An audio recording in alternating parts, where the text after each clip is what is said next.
Conseguir a Carteira Nacional de Habilitação, CNH, ou carteira de motorista está mais complicado a cada dia. A decisão envolve disponibilidade, tempo, esforço físico e mental e dinheiro. Para muitos, o grande sonho se aproxima bastante do pesadelo. Porém, esses não são os fatores mais preocupantes, segundo estudiosos. A grande questão é a formação desses novos condutores. Bem sabemos que o índice de mortes decorrente de acidentes no trânsito é assustador e tem aumentado a cada dia. Portanto, definir regras, didática de ensino para educar melhor cidadãos para o trânsito é fundamental. Hoje, aqui no estúdio da Super News, eu tenho o prazer de receber o diretor do Sindicato dos CFCs, que são o Centro de Formação de Condutores ou Autoescolas, Alessandro Dias. Alessandro, é um prazer recebê-lo aqui. Desde já, muito obrigado pela sua disponibilidade. O prazer foi meu. E vamos começar falando desse assunto que é tão decorrente e que tem afetado diretamente todos nós, né? Várias famílias, mortes no trânsito. Mas assim, buscando um pouco, o primeiro ponto de tudo isso é o tirar a carteira de habilitação. Qual o prazo mínimo hoje, em média, Alessandro, que um cidadão, um candidato, conseguiria tirar uma carteira de habilitação? O processo de habilitação, como você bem falou, ele é muito complexo. E essa complexidade requer tempo para que ele preencha todos os requisitos. Um candidato ele não pode iniciar um processo com aquela expectativa de que em poucos dias ele vai se habilitar. Um prazo razoável para que ele consiga realizar todo o processo seria a partir de 90 dias. Então, um prazo médio para ele conseguir cumprir todos os compromissos, prazos, Sim. agendamentos de exames, essa questão. Esse é um prazo razoável para quem a questão que envolve a questão de disponibilidade, envolve a questão até mesmo de aprovação dos exames sem ter que repeti-los, ou seja, existem alguns fatores que podem diminuir um pouco esse prazo e até aumentar esse prazo, mas a gente fala que a partir de 90 dias é um prazo aceitável, né, um prazo médio que ele consiga fazê-lo. As autoescolas estão recebendo aí, tem uma nova lei que é relacionada ao simulador, o novo simulador eletrônico, né? Eu gostaria que você falasse um pouco sobre esse simulador e os prazos que estão sendo dados para vocês estarem adaptando, né, toda a estrutura de vocês. Sim, o simulador é uma nova realidade. Desde 2013 ele está sendo determinado e foram dados prazos para adequação, porque é uma mudança que as autoescolas terão de forma brusca, e inclusive pode envolver até a questão dos custos.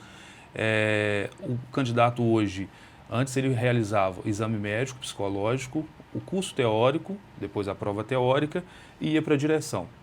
Assim que ele concluiu o curso teórico e for aprovado na prova, agora ele vai ter que, antes de ir para um carro de verdade, ele passar por um simulador, que é um equipamento altamente tecnológico. Algumas pessoas falam que é um videogame, na verdade não é um videogame.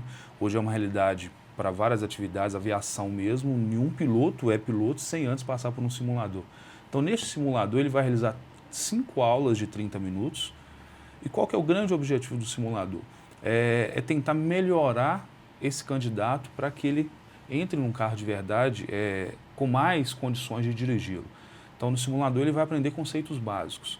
E num equipamento que ele pode errar, ele pode fazer qualquer coisa que não seja o correto, sem colocar em risco a vida de ninguém. Então ele vai aprender como segura o volante, como vira o volante. Uma questão que as pessoas hoje não sabem, isso é uma realidade. As pessoas hoje compram um carro a partir de 1º de janeiro com o airbag e o ABS. No caso do airbag, a gente só vai saber usar quando ele bater, a gente espera que nunca isso aconteça. Mas no caso do ABS, toda vez que a gente precisa de realizar uma frenagem de emergência, o ABS ele vai fazer toda a diferença. Só que as pessoas não sabem que o ABS ele precisa ser acionado. E para o acionamento do ABS, ele precisa ter um conhecimento do seu veículo. E o simulador ele permite esse treinamento até para melhorar essa condição do candidato quando precisar de usar essa ferramenta que o carro hoje vai possuir. Então, no simulador, ele já tem essa adaptação que os Sim, carros hoje o simulador você programa o simulador para cada realidade. Então, você quer fazer uma aula em rodovia durante a noite na chuva, coisa que você não vai fazer isso numa autoescola. Então, você vai programar aquela aula que ele vai dirigir numa rodovia à noite com chuva. Você quer dirigir um carro que tem ABS. Então, numa necessidade de frenagem de emergência, por exemplo, entrou uma criança na sua frente. Com o ABS, você vai ter um comportamento e sem ABS o comportamento é todo diferente. Na prática, com ABS, a frenagem vai ocorrer muito mais rápido do que sem, né, diferente do caso o veículo sem ABS. Então, como é que eu vou fazer isso na prática? Ah, não, eu vou esperar entrar uma criança na minha frente para mim testar o ABS? Eu não posso fazer isso. E quando isso acontecer, eu não tenho chance de errar. Então, a vantagem do simulador é proporcionar essa melhoria. Ele está sendo obrigatório a partir de 1º de julho, então todo candidato a partir de 1º de julho deverá cumprir mais essa nova exigência. A grande preocupação é justamente a questão dos custos, ou seja, as pessoas têm a preocupação de que vai aumentar os valores. Isso, infelizmente, é uma tendência natural. Mas, do outro lado, a nossa expectativa é que aumenta o custo da aula do simulador, mas diminui o custo das aulas práticas que efetivamente ele tem que fazer. Hoje, dificilmente um candidato se habilita com as 20 aulas práticas obrigatórias. Ela é obrigatória, mas não é a quantidade que ele tem para concluir o processo e se habilitar. Então, ele acaba fazendo 25, 30, 35, às vezes até mais. Com o simulador, a nossa expectativa é que essa etapa dessas aulas obrigatórias na direção, além das obrigatórias, ele consiga suprir no simulador. Então, existe a possibilidade até desse candidato conseguir se habilitar realizando menos aulas práticas. Então, o aumento de custo de um lado pode compensar a redução do custo do outro lado. E aí, no final das contas, pode ser que ele não tenha esse aumento que algumas pessoas estão prevendo. Alessandro, todas essas modificações, elas indicam para um mesmo ponto, reduzir o número de acidentes no trânsito, que hoje é um fator muito grave no nosso país. Tem vários outros países que também sofrem, né, com esse problema. Então, eu imagino que essas novas regras são estudos que são feitos justamente para tentar diminuir esse número de acidentes. Isso está relacionado diretamente à formação de condutores, né, melhores. E essa formação, ela só será possível a partir do momento que formarmos cidadãos melhores. Existe uma discussão em relação à educação no trânsito ser implantada, né, antes, no início da idade escolar, ali nos 7, 8 anos. Eu gostaria de ver o seu ponto de vista em relação a isso, que você discutisse um pouco, falasse um pouco sobre essas questões e a necessidade disso realmente ser implantado. Quando a lei que estabeleceu o novo código foi aprovada em 97, um dos artigos previa justamente isso. A educação tem que começar na pré-escola. A gente não consegue mudar a realidade de um país se a gente não educar as crianças.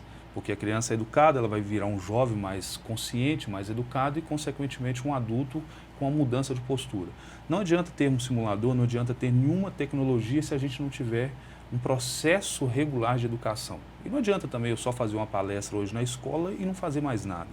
Eu tenho que ter algo regular, do dia a dia. E essa mudança que você bem colocou, ela tem que começar a acontecer efetivamente.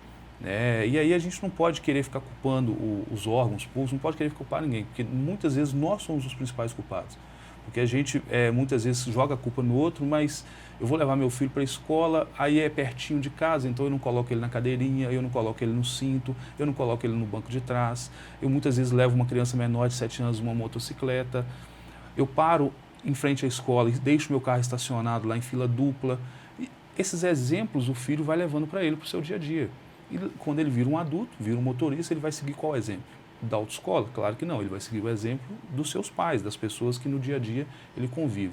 Então, esse processo de educação, se ele acontecer de forma efetiva, na verdade, se ele tivesse acontecido em 98, porque o código foi aprovado em 97 e entrou em vigor em janeiro de 98, hoje nós já teríamos um código com 15 anos e crianças com 15 anos de aprendizado de trânsito. Olha só como que seria essa realidade que a gente teria hoje. Com certeza, esses números alarmantes que a gente tem, de mais de 40 mil mortes por ano no Brasil, com certeza esse número seria bem menor. Exatamente o que a gente está precisando, né? Não, já passou da hora da gente conseguir se mobilizar nesse sentido. Você, inclusive, está com um laço, né? Existe uma campanha esse ano, na verdade, esse mês, intitulada Maio Amarelo. Na verdade, a gente fala... pede para se não falar que não é uma campanha, é uma mobilização da sociedade. Não tem um órgão, não tem uma instituição, não tem ninguém por trás disso. Na verdade, é a sociedade clamando por mudar essa realidade do trânsito. Se a sociedade não se engajar, né, nesse tema trânsito, a gente não consegue, não há governo que consiga mudar isso. E se cada um não fizer a sua parte, de atravessar na faixa na hora certa, de aguardar o sinal ficar verde para ele, de respeitar as regras básicas de circulação, respeitar limite de velocidade, não beber, não dirigir, ou seja, questões básicas que todo mundo sabe, mas se não colocar em prática a gente não consegue mudar essa realidade. E muitas vezes a gente vai chorar porque vai perder um ente querido. E essa é uma realidade triste que muitos passam por ela todos os anos. E a gente tem visto essa realidade com cada vez mais frequência. E é isso que é assustador, né, Alessandro? Com certeza. E não é aquilo que só acontece com o vizinho, né? Porque isso é iminente acontecer com todos nós a qualquer momento. Você que sai de casa, você já está vivenciando o trânsito. Então você precisa ter consciência de como é a sua postura. Senão, você pode se tornar mais uma vítima. E para muitos, essas vítimas viram estatísticas, viram números, porque morreu tantas pessoas, morreu esse e aquele. Mas para aquele familiar, para aquela família que perdeu um ente, é um pai de família, é alguém que sustentava a casa, é um filho que tinha uma história de vida pela frente, é um filho que tinha uma profissão que iria contribuir, inclusive, para a melhoria do nosso país, e a gente não consegue ter esse jovem, esse adulto, fazendo esse papel dele que todo mundo esperava. Alessandro, já que você tocou nessa questão de números, tem uma coisa que me chama muito a atenção. Suponhamos que ocorreu um acidente de trânsito, se a pessoa não teve morte ali no local, não é caracterizado como acidente de trânsito aquela morte. E os números já são assustadores, quer dizer, se a pessoa foi para o hospital e faleceu no hospital, mesmo que decorrente do acidente de trânsito, ele não entra na estatística de acidente de trânsito. Então os números já são assustadores, mas na realidade é muito além. Então, quer dizer, precisa de uma mobilização realmente, como essa campanha agora do Maio Amarelo, e que as pessoas estejam realmente apoiando, né?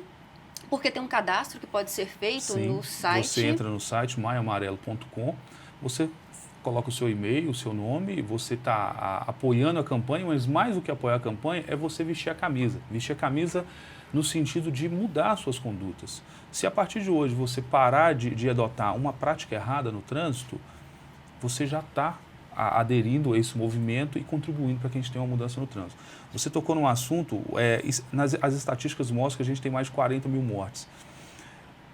E esses dados não são precisos, porque existe aquela questão, sofreu um acidente hoje, não morreu no local, como você bem disse.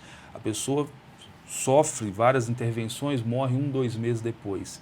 Ela não entra na estatística de acidente de trânsito, ela entra em outros dados. E aí esse número acaba sendo muito maior do que a gente acaba ouvindo. Os dados normalmente são buscados do pagamento do seguro DPVAT. E a gente sabe ainda que muitas pessoas desconhecem esse benefício, então isso acaba influenciando até nesses números que já são assustadores se não fossem ainda maiores. Imagina se eles como eles são realmente maiores, esses números são ainda mais assustadores. Esse movimento veio para tentar acordar a sociedade para essa mobilização. Os órgãos apoiam o movimento, mas não são os responsáveis pelo movimento diretamente. Então, no próprio site a gente vê que há uma mobilização, há um interesse dos organismos, das entidades, das empresas em mudar isso, e esse interesse ele tem que ser mais prático, ou seja, fazer o cadastro lá, ótimo, muito bom, mas além disso eu tenho que no dia a dia mudar as minhas ações, e esse é o grande objetivo. Perfeito, Alessandro. Vamos para um breve intervalo comercial, é só um minutinho? E vamos para um breve intervalo comercial, voltamos já com Alessandro Dias, falando sobre educação no trânsito. Não saia daí, é só um minutinho.